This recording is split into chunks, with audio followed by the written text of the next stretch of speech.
Communicating with radio waves.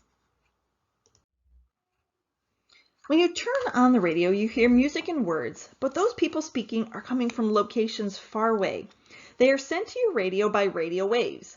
As electromagnetic waves pass by your radio's antenna, the electrons in the metal vibrate, and these produce changing electric currents that contain the information about the music and words.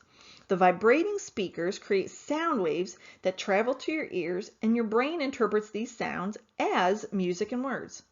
Each radio station is assigned to broadcast at a particular radio frequency. The specific frequency of the electromagnetic wave that a radio station is assigned to is called a carrier wave. Carrier waves are modified to carry information in one of two ways: amplitude modulation, or AM radio, and frequency modulation, or FM radio.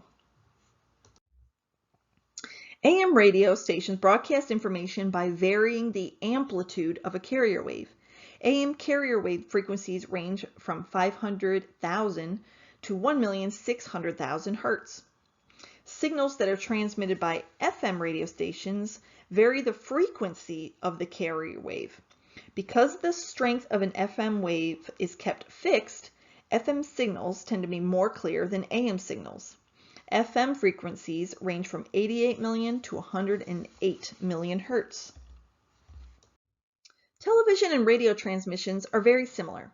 At a television station, sound and images are changed into electronic signals, and these signals are broadcast by carrier waves. The audio part of television is sent by FM radio waves, and the information about the color and brightness sent at the same time by AM signals.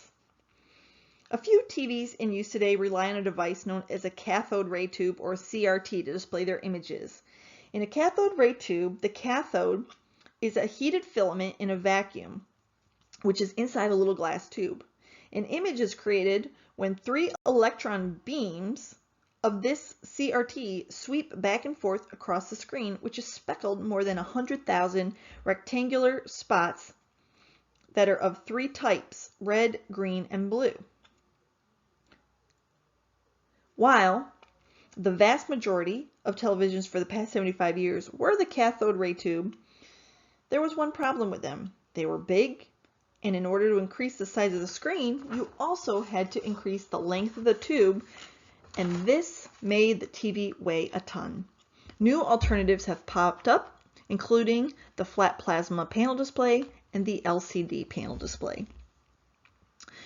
20 years ago, you would never see someone walking down the street talking on a phone, but today that is all you see. There are smartphones everywhere. When you speak into a phone, a microwave converts sound waves into an electrical signal. In smartphones, this current is used to create radio waves that are transmitted to and from a microwave tower or a cell tower. A cell phone uses one radio signal for sending information to a tower at the base station and uses another signal for receiving information from the base station. The base stations are several kilometers apart, and the area each one covers is called a cell. If you move from one cell to another while using a cell phone, an automated control station transfers your signal to the new cell. Smartphones today are enabled with GPS, or a global positioning system. GPS is a satellite system that monitors ground stations, and it has receivers that determine your exact location at or above Earth's surface. Satellites necessary for 24-hour around-the-world coverage became fully operational in 1995. GPS satellites are owned and operated by the United States Department of Defense, but the microwave signals they send out can be used by anyone. GPS is used on airplanes, ships, cars, and you might have even used it while you were out for a hike. Okay, it's time to show what you know.